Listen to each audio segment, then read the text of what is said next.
Welcome to NCN news. నా పేరు ప్రశాంతి. బులెటిన్లో ముందుగా హెడ్లైన్స్ చూద్దాం. నిడదవోలులో సన్నబియ్యం పంపిణీకి శ్రీకారం చుట్టిన మంత్రి కందుల దుర్గేష్. రాష్ట్రంలోని పేద ప్రజలకు నాణ్యమైన ఆహారాన్ని అందుబాటులోకి తీసుకురావడమే కూటమి ప్రభుత్వ ముఖ్య ఉద్దేశమని రాష్ట్ర పర్యాటక, సాంస్కృతిక మరియు సినిమాటోగ్రఫీ శాఖ మంత్రి కందుల దుర్గేష్ స్పష్టం చేశారు. నిడదవోలు పట్టణంలోని రైస్ మిల్లర్స్ అసోసియేషన్ హాల్ నందు ఏర్పాట్లు చేసిన రైతు బజార్లు, రైస్ మిల్లుల అవుట్లెట్ స్టోర్లను మరియు తక్కువ ధరలకే సన్నబియ్యం విక్రయించే ప్రత్యేక కార్యక్రమాన్ని మంత్రి రిబ్బన్ కట్ చేసి మంగళవారం ప్రారంభించారు. ఈ సందర్భంగా పలువురు పేద లబ్ధిదారులకు తన చేతుల మీదుగా మంత్రి దుర్గేష్ సన్న బియ్యాన్ని పంపిణీ చేశారు. ఈ సందర్భంగా మంత్రి కందుల దుర్గేష్ మాట్లాడుతూ బహిరంగ మార్కెట్లో 60 రూపాయల నుంచి 65 రూపాయల వరకు పలుకుతున్న సోనా మసూరి బియ్యాన్ని పేదలకు ఊరట కలిగిస్తూ కేవలం 52 రూపాయలకే ప్రభుత్వం అందిస్తోందని తెలిపారు. లబ్ధిదారులకు నెలకు 10 కేజీల చొప్పున ఈ ధరకే అందజేస్తామన్నారు. ప్రస్తుతం తూర్పుగోదావరి జిల్లా వ్యాప్తంగా 45 కేంద్రాల్లో బియ్యం సప్లై జరుగుతోందని, ప్రజల సౌకర్యార్థం నిడదవోలు నియోజకవర్గంతో పాటు మరిన్ని ప్రాంతాల్లో కొత్త అవుట్లెట్లు ఏర్పాటు చేయాలని సూచించారు. రైతులు పండించిన ప్రతి గింజను ప్రభుత్వం కొనుగోలు చేస్తుందని, ధాన్యం విక్రయించిన 24 గంటల్లోనే, కొన్నిసార్లు 6 గంటల్లోనే నగదును వారి ఖాతాల్లో జమ చేస్తున్నామని తెలిపారు. గత ప్రభుత్వంలో పెండింగ్లో ఉన్న 1600 కోట్లకు పైగా బకాయిలను కూడా కూటమి ప్రభుత్వమే చెల్లించిందని గుర్తు చేశారు. ధనిక, పేద తేడా లేకుండా ప్రతి ఒక్కరూ నాణ్యమైన సన్నబియ్యం తినాలనే సంకల్పంతో CM Chandrababu Naidu, deputy CM Pawan Kalyan, పౌర సరఫరాల శాఖ మంత్రి నాదెండ్ల మనోహర్ల సమన్వయంతో ఈ పథకాన్ని విజయవంతంగా అమలు చేస్తున్నామని మంత్రి కందుల దుర్గేష్ తెలుపుతూ వారికి ప్రత్యేక కృతజ్ఞతలు తెలిపారు. గత 5 ఏళ్ల పాలనలో రైతులను విస్మరించిన విపక్ష నేత జగన్మోహన్ రెడ్డి ఇప్పుడు రాజకీయ ప్రయోజనాల కోసమే జిల్లా పర్యటనలు చేస్తూ నాటకాలు ఆడుతున్నారని విమర్శించారు. రాష్ట్ర ప్రభుత్వం ఇప్పటికే కేంద్రంతో మాట్లాడి పొగాకు రైతులకు మద్దతు ధరతో పాటు ప్రైస్ డిఫరెన్స్ కంపెన్సేషన్ ఇస్తుంటే సమస్య ముగిసే సమయంలో జగన్మోహన్ రెడ్డి డ్రామాలతో క్షేత్రస్థాయి పర్యటనలు చేయటం సిగ్గుచేటన్నారు. ఈ సందర్భంగా మంత్రాలకు చింతకాయలు రాలవు అనే సామెతను ఉదాహరించారు. ఈ కార్యక్రమంలో స్థానిక ప్రజాప్రతినిధులు, పౌర సరఫరాల శాఖ అధికారులు, రైస్ మిల్లర్స్ అసోసియేషన్ ప్రతినిధులు మరియు పెద్ద సంఖ్యలో ప్రజలు, రైతులు పాల్గొన్నారు.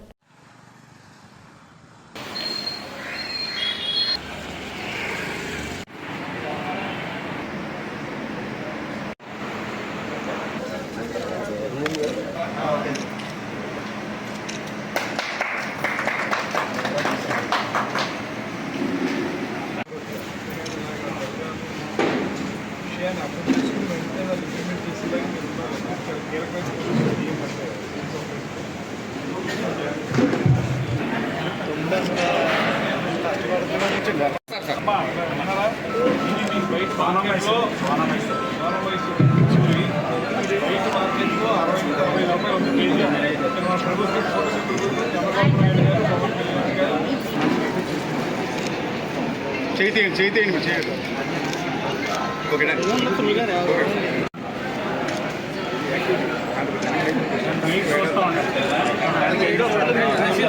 లేదు అలా ఇంకా పోవచ్చు.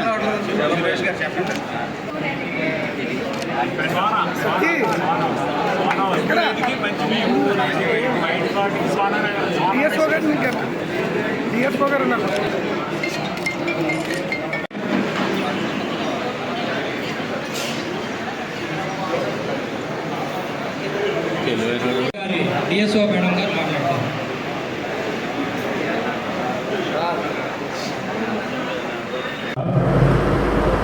మంచి బియ్యంతో వారు కోరుకునే విధంగా ఆహారాన్ని తీసుకోవాలనేటువంటి సదుద్దేశంతో రేషన్ బియ్యం అనగానే మనకి ముతక బియ్యం, లేకపోతే వాడుకోవడానికి వీలైన బియ్యం అనేటువంటి అపప్రద ఒకటి మనకి చాలా కాలంగా ఉండేది. ఇవాళ ఈ కూటమి ప్రభుత్వం వచ్చిన తర్వాత సన్న రకాలని కూడా రేషన్ షాపుల ద్వారా ఇవ్వాలనేటువంటి ఆలోచన, దాంతోపాటు మనం ఎన్నికల సమయంలో చెప్పినటువంటి మాట ప్రకారం ధరలు తగ్గించి పేదవారికి అందుబాటులో ఉండే విధంగా మేలైనటువంటి సన్న బియ్యాన్ని అందజేయాలనేటువంటి ఆలోచనని అమలు చేస్తున్నందుకు ముఖ్యమంత్రి గారికి మన అందరి తరఫున కూడా ప్రత్యేకమైనటువంటి ధన్యవాదాలు. అదేవిధంగా సివిల్ సప్లైస్ మంత్రిగా శ్రీ నాదెండ్ల మనోహర్ గారు కూడా ప్రత్యేక చొరవ తీసుకుని అటు కేంద్ర ప్రభుత్వంతో ఇక్కడ స్థానిక కూటమి ప్రభుత్వంతో మాట్లాడి అనేక మార్పులు తీసుకురావడం అనేటువంటిది కూడా మనం గమనిస్తూనే ఉన్నాం. ఈ సందర్భంగా బయట 60 నుంచి 65 రూపాయల వరకు ఉన్నటువంటి కేజీ బియ్యం స్వర్ణ వసూలి, దాన్ని కేవలం 55 రూపాయలకి కేజీ. ఇప్పుడు కొంతమందికి ఆ బియ్యాన్ని ఇచ్చేటప్పుడు ఆ మహిళలను అడిగాను నేను. వాళ్ళు చాలా సంతోషంగా చెప్పిన సమాధానం ఏంటంటే, ఈ బియ్యం మేము బయట కొనుక్కోవాలంటే ఎక్కువ డబ్బులు పెట్టాల్సి వస్తుంది, అదే మీరు 52 రూపాయలకి ఇస్తారని మాకు సంతోషంగా ఉంది. మా పిల్లలకి మేము ఎలా తిన్నా పర్వాలేదు, మా పిల్లలకి కొంచెం మంచి బియ్యం ఇచ్చి డబ్బున్న వాళ్ళతో పాటు సమానంగా మేము కూడా మా పిల్లల్ని పెంచుకోవాలని ఆలోచన చేస్తున్నందుకు మాకు ఆనందంగా ఉందనేటువంటి మాట చెప్తున్నారు. ఒక కార్డు మీద నెలకి 10 కేజీలు చొప్పున ఇవ్వడం జరుగుతుంది. దీనికి సహకరిస్తున్నటువంటి మన తూర్పుగోదావరి జిల్లా రైస్ మిల్లర్స్ అసోసియేషన్ని నేను ప్రత్యేకంగా అభినందిస్తున్నాను. కారణం ఏంటంటే, మనకి ఇక్కడ బాయిల్డ్ రైస్ సంబంధించినటువంటి బిల్లులు లేవు, మన అన్ని సిఎంఆర్ మాత్రమే ఉంది ఇక్కడ. అయితే ఈ రైస్ని బయట నుంచి తెచ్చి ఎక్కడైనా ఆ ప్రైస్ గ్యాప్ ఏదైనా ఉంటే దాన్ని అసోసియేషన్ వాళ్ళు ఏదో రకంగా మీట్ అయ్యి ఇక్కడ పేద ప్రజానికానికి ఈ బియ్యాన్ని సప్లై చేసే విధంగా చేస్తున్న కార్యక్రమాన్ని కూడా వారికి అభినందనలు తెలియజేస్తూ, అదేవిధంగా నేను ఇప్పుడే డిఎస్ఓ గారితో మాట్లాడాను.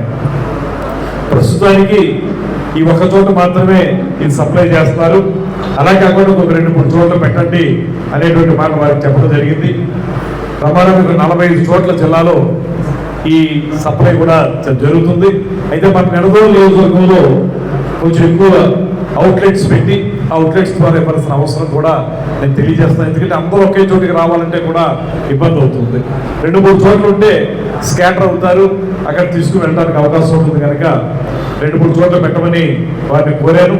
అదేవిధంగా మన రైస్ మిల్లర్స్ అసోసియేషన్ కూడా ఇప్పుడే చెప్పారు. మేము ఇప్పుడే రమేష్ గారు నాతో అన్నారు, ఆల్రెడీ ప్రారంభించామండి, 2-3 చోట్ల పెడతామండి, ఇస్తామనేటువంటి మాట చెప్పారు.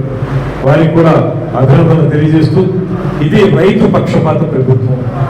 మీరు ఒకటే గుర్తుపెట్టుకోండి, దయచేసి మిమ్మల్ని అసోసియేషన్ వారిని కానీ ఇక్కడ 3 పార్టీలకు చెందినటువంటి కార్యకర్తలని నాయకులు కూడా నేను కోరేది ఏంటంటే, ప్రభుత్వం అనేక మంచి కార్యక్రమాలు చేస్తున్నప్పటికీ కూడా వాటిని ప్రజలు మనం తీసుకోలేకపోతే దాని ఫలితం మనకి పెద్దగా కనపడదు. ఇవాళ మీరు గమనిస్తే ఆఖరి గింజ వరకు కూడా కొనే విధంగా మనం ప్రొక్యూర్మెంట్ చేస్తూ ఉన్నాం. ప్రొక్యూర్మెంట్తో పాటు రైతు ధాన్యం అమ్మినటువంటి 24 గంటల లోపలనే అతని ఖాతాలోకి మనం డబ్బు జమ చేసేటువంటి కార్యక్రమాన్ని చేపట్టాము. కొన్ని సందర్భాల్లో మీకు 24 గంటలకు ఆగక్కలేదు, 4 గంటల 5 గంటల్లోనే మనకి డబ్బు ఖాతాల్లో పడుతున్నట్టు సందర్భం కూడా మీరందరూ గమనించారు. నేను ఒకటే మీ అందరికీ మనం చేస్తున్నా, మనం చేస్తున్నటువంటి కార్యక్రమాలని ప్రజల్లోకి తీసుకెళ్ళాలి. రేపు శ్రీమాన్ వైఎస్ జగన్మోహన్ రెడ్డి గారు దేవరపల్లి వస్తున్నారు. నేను సాలిరోజు చదువుతూ ఉంటాను, మంత్రాలకి చింతకాయలు రాలుతాయా అనేటువంటిది.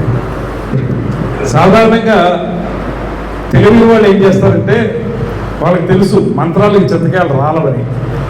చింతకాయలు రాలే సమయానికి వీళ్ళు మంత్రాలు చదువుతారు, మా వల్లే చింతకాయలు వచ్చినాయి అనేటువంటి మాట చెప్పారు. ఆ టైపు వాళ్ళు జగన్మోహన్ రెడ్డి గారు. టొబాకో రైతుల గురించి ఏదో చేసేస్తున్నామని చెప్పి రేపు దేవపల్లిలో కార్యక్రమం పెట్టాడు ఆయన. ఒకటే నేను మనవి చేస్తున్నాను, ఇవాళ కేంద్ర ప్రభుత్వం సహకారంతో ఇప్పటికే పొగాకు రైతులకి సహకారం అందించడానికి ప్రభుత్వం ముందుకొచ్చింది. రాష్ట్ర ప్రభుత్వం ఏ రకమైన వడ్డీ లేనటువంటి రుణాలను ఇవ్వడానికి కానీ, ప్రైస్ డిఫరెన్స్ ఏదైతే ఉందో ఆ ప్రైస్ డిఫరెన్స్ కాంపన్సేషన్, PDC అన్నారు, ప్రైస్ డిఫరెన్స్ కాంపన్సేషన్. మార్కెట్లో ఒకవేళ పొగాకుకి తక్కువ ధర ఉంటే ఆ తక్కువ ధరని కాంపన్సేట్ చేసే విధంగా రైతును ఆదుకోవాలనేటువంటి ఆలోచన కూడా ప్రభుత్వం చేస్తూ ఉంది. దాంతోపాటు మార్కెట్ ప్రైస్ వేరియేషన్ దృష్టిలో పెట్టుకుని రైతులకి అందుబాటులో ఉండే విధంగా సహకారం అందించాలని, దీనికి సంబంధించి ఒక స్వల్పకాలిక ప్రణాళిక, దీర్ఘకాలిక ప్రణాళికను కూడా తయారు చేస్తూ ఉన్నారు. దాంతోపాటు పొగాకు రైతులకి ఏదైతే ఇవాళ ఇంటర్నేషనల్ మార్కెట్లో ధర తగ్గిపోయిందో దాన్ని కాంపన్సేట్ చేయడానికి, రైతును ఆదుకోవడానికి ఇవాళ ప్రభుత్వం ముందుకొచ్చింది. మీరు ఇబ్బందుల్లో ఉంటే రైతులు వారికి ఏమాత్రం వడ్డీ తీసుకోకుండా ఉచితంగా రుణాలు ఇచ్చేటువంటి కార్యక్రమాన్ని కూడా చేపట్టేటువంటి ఒక వ్యూహాన్ని నిర్మించింది. ఏదైనప్పటికీ కూడా ఒక మంచి కార్యక్రమంలో ఇవాళ మన నిడదవోలు నియోజకవర్గంలో ప్రారంభించుకుంటున్నటువంటి కార్యక్రమం వేరే మండలాలకు కూడా దీన్ని విస్తరించి అక్కడ కూడా ఇంత దూరం రాలేదు కనుక వేరే మండలాల్లో కూడా వాటిని అందజేసే విధంగా అధికారులు ప్రత్యేకమైన చొరవ తీసుకోవాలనేటువంటి మాటని నేను తెలియజేస్తూ వారికి మన రైస్ మిల్లర్స్ అసోసియేషన్ కూడా సహకారం అందించాలనేటువంటి మాటని మరొక మారు నేను తెలియజేసుకుంటూ ఈ కార్యక్రమానికి నన్ను ఆహ్వానించిన మీ అందరికీ కూడా ధన్యవాదాలు తెలియజేస్తూ సెలవు తీసుకుంటాను.